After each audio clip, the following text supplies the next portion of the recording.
কলকাতায় এলেন তেজস্বী এবং লালু প্রসাদ যাদব।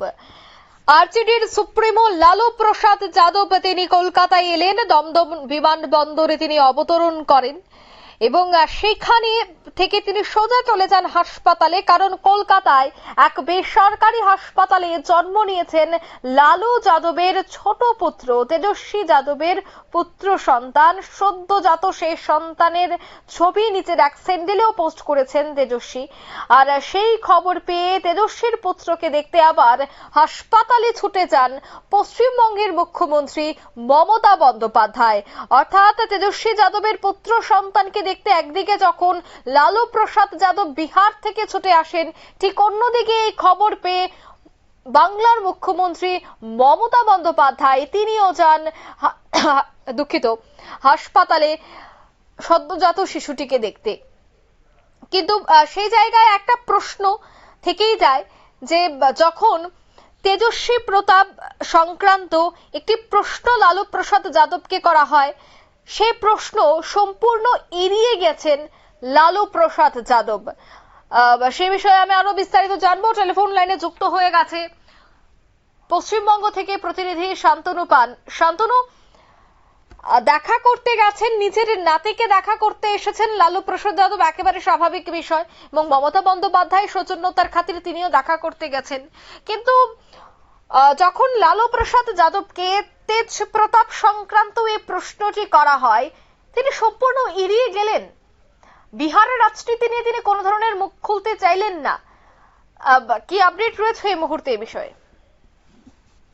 দেখো, আমরা জানি যে লালু প্রসাদ অর্থাৎ বিহারের যিনি প্রাক্তন মুখ্যমন্ত্রী এবং আরজেডির সুপ্রিমো, তিনি মঙ্গলবার কলকাতায় আছেন এবং তার বেসরকারি একটি হাসপাতালে তার ছোট পুত্রের যে সন্তান হয়েছে সেখানে তিনি যান দেখতে। এবং সংবাদ মাধ্যমে যখন তিনি মুখোমুখি হন, স্বাভাবিকভাবেই তার বাড়ির নতুন সদস্য এসেছে সেই বিষয়ে যেমন কথা হয়, এবং সেই সঙ্গে তেজ প্রতাপ যাদবের বিষয়ে যখন তাকে প্রশ্ন করা হয় তখন তিনি কার্যত এড়িয়ে চলে যান, কোনোভাবেই সেই বিষয়ে কথা বলতে চাননি। স্বাভাবিকভাবেই প্রশ্ন উঠছে যে 2026-এর যখন বিধানসভা নির্বাচন রয়েছে পশ্চিমবঙ্গে, এবং পশ্চিমবঙ্গ বিহার ছেড়ে কেন পশ্চিমবঙ্গে এসে তার সন্তানকে জন্ম লাভ করতে হলো কলকাতার মতো হসপিটালে, সেই বিষয়ে যেমন একটি প্রশ্ন রয়েছে। সেই সঙ্গে মুখ্যমন্ত্রী মমতা বন্দ্যোপাধ্যায়ও এই খবর যখন পান, তেজস্বী যাদব তার এক্স হ্যান্ডেলে যখন টুইট করেন এবং সমাজ মাধ্যমে পোস্ট করেন, তারপরে কিন্তু বাংলার মুখ্যমন্ত্রী মমতা বন্দ্যোপাধ্যায় তিনিও বেরিয়ে যান সেখানে দেখা করতে।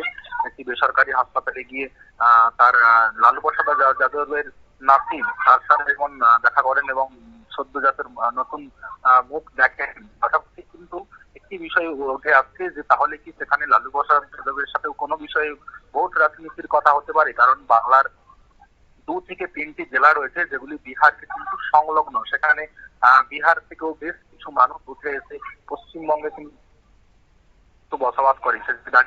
আসানসোল, পুরুলিয়ার বেশ কিছুটা অংশ রয়েছে। তাহলে শুধুমাত্র কি লালু প্রসাদ যাদবের যে পরিবারের একজন সদস্য এসেছে তাকেই সৌজন্যমূলক দেখতে যাওয়া, নাকি তার পিছনে কোট কোনো রাজনৈতিক উদ্দেশ্য রয়েছে? কারণ আমরা দেখেছি যে বিগত দিনে মুখ্যমন্ত্রী মমতা বন্দ্যোপাধ্যায় তিনি যে কোনো জায়গাতে সৌজন্যমূলক ভাবে যান, কিন্তু তার পিছনে একটা রাজনৈতিক উদ্দেশ্য থাকে কোট। আমরা দিলীপ ঘোষকেও দেখেছি যে দীঘাতে যখন জগন্নাথ মন্দির উদ্বোধন হয়েছে সেখানে তাকে সৌজন্য হিসেবে ডাকা হয়েছিল, পরবর্তীকালে কিন্তু বিতর্কের সৃষ্টি হয়েছে। ঠিক একই রকম ভাবে বিহারের যিনি আরজেডির সুপ্রিমো লালু প্রসাদ যাদব তিনি এসেছেন এবং তার পরিবারের যারা রয়েছেন কলকাতাতে তারাও যেমন বেসরকারি হাসপাতালে রয়েছেন, এবং সেখানে সৌজন্যমূলক ভাবে বাংলার মুখ্যমন্ত্রী মমতা বন্দ্যোপাধ্যায় গেছেন। শুধুমাত্র সৌজন্য হয় নাকি রাজনৈতিক ভাবে কোনো আলোচনা হয়, সেদিকে কিন্তু বাংলার রাজনৈতিক মহল তাকিয়ে রয়েছে। অঙ্কিতা, ধন্যবাদ। অর্থাৎ রাজনৈতিক মহলের মধ্যে অবশ্যই কানাঘোষা তো শুরু হয়ে গেছে, কিন্তু তেজ প্রতাপকে নিয়ে যেভাবে রাজনৈতিক মহলে একটা আলোচনা চলছে যে প্রথমেই লালু প্রসাদের পুত্র তেজস্বী যাদবের সাথে দেখা, তারপরে আবার বিজেপি নেতৃত্বদের সাথে তেজ প্রতাপের দেখা করা, এবং সামনের বছরই রয়েছে বিহারের নির্বাচন। তাই সামনের বছর যখন বিহারেরও নির্বাচন রয়েছে, সামনের বছর যখন পশ্চিমবঙ্গেরও নির্বাচন রয়েছে, তারই মধ্যে যখন তেজ প্রতাপ এই মুহূর্তে শিরোনামে রয়েছে, আর সেই তেজ প্রতাপকে নিয়ে যখন প্রশ্ন করা হয়, রীতিমতো কিন্তু সেই প্রশ্ন এড়িয়ে গেলেন লালু প্রসাদ যাদব এবং তার পুত্র তেজস্বী যাদব। এই মুহূর্তের সংবাদ এই পর্যন্তই। আমাদের পরবর্তী নিউজ এবং আপডেট দেখার জন্য অবশ্যই চোখ রাখবেন শুধুমাত্র নিউজ ভ্যানগার্ডের পর্দায়। ধন্যবাদ।